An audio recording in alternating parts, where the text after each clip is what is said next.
آئے گا کہ عاشورے کا دن تو مارکہ کربلا سے پہلے بھی بہت زیادہ مشہور تھا، تو اس کی شہرت کی اور کیا وجوہات ہیں؟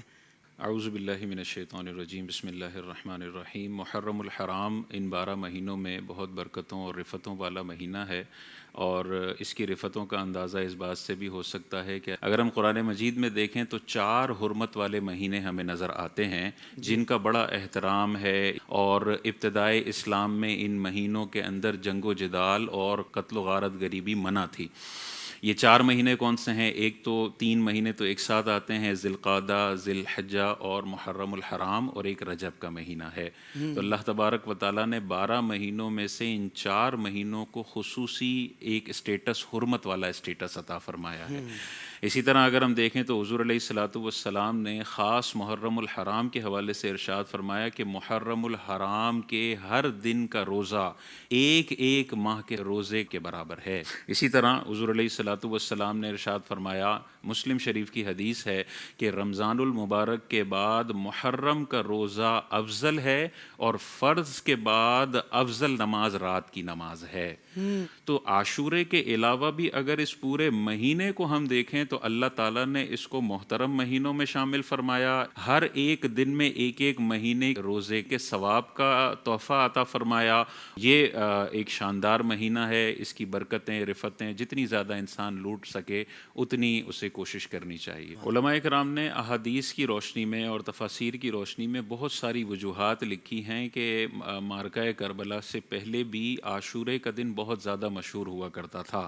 اگر ہم کچھ چیزیں دیکھیں تو ہمیں نظر آتا ہے کہ حضرت آدم علیہ الصلوۃ والسلام کی پیدائش اسی دن ہوئی، صحیح۔ اسی دن حضرت آدم علیہ الصلوۃ والسلام کو جنت میں داخل کیا گیا۔ اسی طرح اگر ہم حضرت ابراہیم علیہ الصلوۃ والسلام کی ذات والا صفات دیکھیں تو اللہ تعالیٰ نے آپ کی ولادت کے لیے بھی جس دن کا انتخاب فرمایا وہ عاشورے کا دن ہے، صحیح۔ اور اسی دن اللہ تبارک و تعالیٰ نے حضرت آدم علیہ الصلوۃ والسلام کو آگ سے نجات عطا فرمائی۔ اسی طرح اگر ہم دیکھیں تو حضرت موسیٰ علیہ الصلوۃ والسلام کو فرعون سے نجات عطا فرمائی اسی دن، اور پورے فرعون اور اس کے لشکر کو غرق فرمایا اللہ تبارک و تعالیٰ نے اسی عاشورے کے دن۔ واہ۔ تو یہ پچھلی قوموں کے واقعات ہمیں نظر آتے ہیں کہ اس دن کو اللہ تبارک و تعالیٰ نے خاص اہمیت عطا فرمائی، اور بڑے بڑے روئے زمین پر جو واقعات ہوئے ہیں وہ اس دن میں وقوع پذیر ہوئے ہیں۔ اسی طرح حضرت عیسیٰ علیہ الصلوۃ والسلام کی پیدائش بھی عاشورے کے دن ہوئی ہے، اور آسمان کی طرف ان کا اٹھایا جانا بھی عاشورے کے دن علماء کرام نے روایتوں میں لکھا ہے۔ اسی طرح حضرت نوح علیہ الصلوۃ والسلام کی جو کشتی تھی طوفان نوح کے اندر، یہ طوفان نوح جب تھما تو قرآن میں آتا ہے کہ یہ کشتی کوہ جودی پر ٹھہری۔ یہ جو ٹھہرنا تھا اللہ تبارک و تعالیٰ نے اس ٹھہرنے کے واقعے کو بھی 10 محرم الحرام کے دن وقوع پذیر فرمایا۔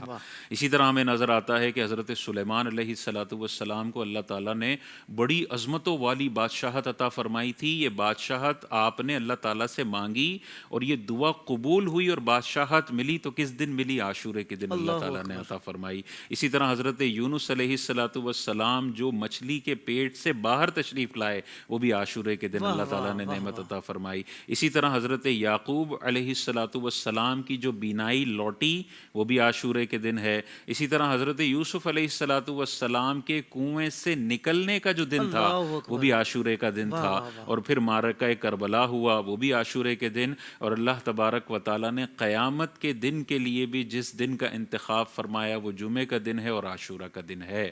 تو ہر اعتبار سے مارکہ کربلا سے پہلے حضور کی امت میں بھی یہ دن مشہور تھا، اور پچھلی امتوں میں بھی ہمیں یہ دن مشہور نظر آتا ہے، اور قیامت تک کے لیے اللہ تعالیٰ نے 300 سے زیادہ دنوں میں سے جس کو بہت زیادہ امتیازی حیثیت عطا فرمائی ہے وہ یہ عاشورہ کا دن ہے۔ سبحان اللہ، سبحان اللہ۔